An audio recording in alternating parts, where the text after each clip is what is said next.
प्रायोजक हैं cancer healer centre, a new beginning. और देखिए, अहम खबर है, महाकुंभ के समापन पर प्रधानमंत्री नरेंद्र मोदी ने एक लेख लिखा है। महाकुंभ एकता का महाकुंभ था। महाकुंभ में देश की जागृत चेतना का साक्षात्कार देखने को मिला। महाकुंभ की प्लानिंग, पॉलिसी, अध्ययन का विषय होना चाहिए। महाकुंभ मैनेजमेंट प्रोफेशनल्स के लिए अध्ययन का विषय है। एक साथ एक समय देशवासियों की आस्था एक पर्व से कैसे जुड़ी, ये महाकुंभ ने दिखाया, सिखाया, बताया। ये कहा प्रधानमंत्री नरेंद्र मोदी ने महाकुंभ के सफल आयोजन के बाद अपने ब्लॉग में।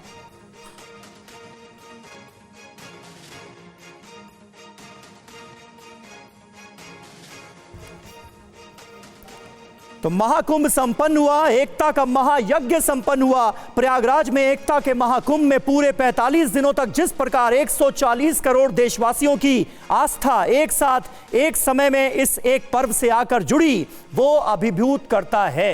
ये लिखा है प्रधानमंत्री नरेंद्र मोदी ने। महाकुंभ के पूर्ण होने पर जो विचार प्रधानमंत्री नरेंद्र मोदी के मन में आए हैं, उन्हें कलमबद्ध करने की कोशिश की है प्रधानमंत्री नरेंद्र मोदी ने अपने इस ब्लॉग में। ये देखिए, ये उनका एक्स पर किया गया पोस्ट है, जिसे मैं अभी आपके लिए पढ़ रहा था। और अपने तमाम विचारों को, महाकुंभ को लेकर प्रधानमंत्री नरेंद्र मोदी ने अपने मन के तमाम विचारों को कलमबद्ध करने की कोशिश की है अपने इस ब्लॉग में। और ये देखिए, ब्लॉग यहां पर है, हमने आपके लिए खोल रखा है।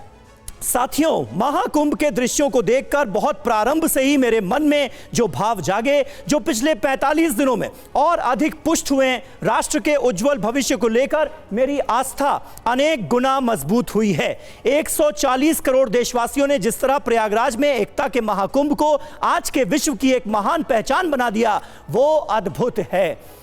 ये लिखा है प्रधानमंत्री नरेंद्र मोदी ने अपने इस ब्लॉग में। आनंद प्रकाश पांडे हमारे संवाददाता इस वक्त हमारे साथ मौजूद हैं। आनंद, महाकुंभ को लेकर प्रधानमंत्री नरेंद्र मोदी ने इस ब्लॉग में न सिर्फ अपने विचार व्यक्त किए हैं, बल्कि ये बताया है कि आने वाली जनरेशन के लिए महाकुंभ की ये पूरी व्यवस्था, मैनेजमेंट, ये अध्ययन का विषय भी है।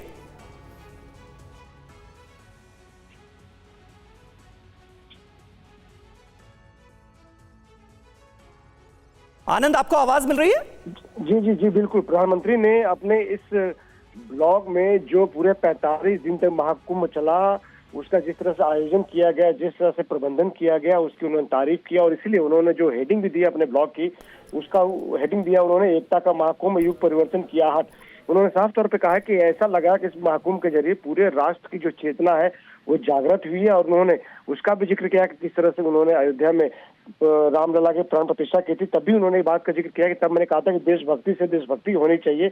और जिस तरह से 45 दिन तक ये पूरा कुंभ चला, तो उसकी उन्होंने तारीफ की और कहा है कि जो तमाम जो प्रोफेशनल्स हैं, मैनेजमेंट प्रोफेशनल्स हैं या प्लानिंग या पॉलिसी के एक्सपर्ट जो है, उनके लिए ये एक रिसर्च का विषय है, एक अध्ययन का विषय है कि आखिर कैसे 45 दिनों तक इतने लोग एक एक जगह इकट्ठे हुए, उन्होंने स्नान लगाई और बिना किसी निमंत्रण के इतने लोग वहां पहुंचे और उन्होंने इस आस्था के संगम में डुबकी लगाई। साथ ही साथ उन्होंने दुनिया के लिए भी एक मैसेज दिया कि कैसे यह पूरी दुनिया भी हैरान है कि कैसे इतने लोग बिना निमंत्रण के पहुंचते हैं, संगम में डुबकी लगाते हैं, अपने आप को धन्य समझते हैं।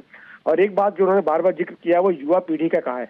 उन्होंने कहा कि जिस तरह से एक बार युवा पीढ़ी इस बार महाकुंभ में पहुंची, तो उन्होंने कहा कि जिस तरह से युवा पीढ़ी में इस बार रुझान देखने को मिला महाकुंभ को लेकर, तो ऐसा लगता है कहीं न कहीं जो हमारी जो संस्कृति है, जो हमारे संस्कार है, उसको लेकर आज की जो युवा पीढ़ी है वो अपने दायित्व को समझती है। और ऐसे में अगर युवा पीढ़ी ऐसी है तो जाहिर तौर पे देश का भविष्य जो है उज्जवल है। उन्होंने अमीर गरीब का जिक्र किया कि अमीर हो गरीब हो, सब उसी संगम घाट पे, संगम तट पर डुबकी लगा रहे हैं और अपने आप को धन्य समझ रहे हैं।